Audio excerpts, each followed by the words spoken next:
सत्यवान और सावित्री की कथा। प्राचीन समय में मद्र देश के राजा अश्वपति की एक पुत्री थी, सावित्री।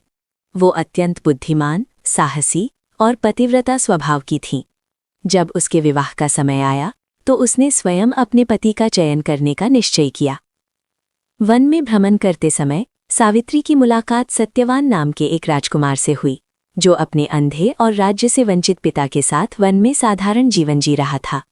सत्यवान सत्यवादी, वीर और दयालु था। सावित्री ने उसे ही अपना पति चुन लिया।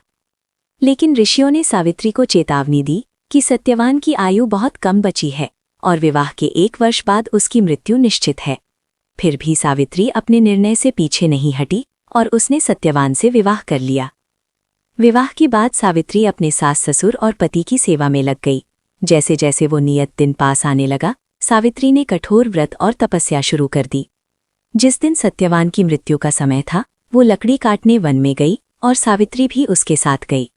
अचानक सत्यवान को चक्कर आया और वो सावित्री की गोद में सिर रखकर लेट गया। तभी यमराज उसकी आत्मा लेने आए। सावित्री ने साहस और बुद्धि से यमराज का पीछा किया।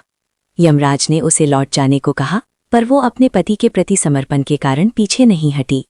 उसकी बुद्धिमानी और पतिव्रता धर्म से प्रसन्न होकर यमराज ने उसे कई वरदान दिए। सावित्री ने पहले अपने ससुर की आंखों की रोशनी और उनका खोया हुआ राज्य वापस मिलने का वरदान मांगा। फिर उसने अपने लिए 100 पुत्रों का वर मांग लिया। यमराज ने वरदान दे दिया, पर तुरंत समझ गए कि बिना सत्यवान की ये संभव नहीं। अंततः उन्हें सत्यवान को जीवनदान देना पड़ा।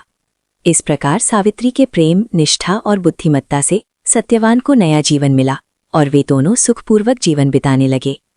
अगर आपको चैनल पसंद आए तो आपका अपना चैनल भक्ति भाव को लाइक करें, सब्सक्राइब करें और शेयर करें और कमेंट करें। धन्यवाद दोस्तों।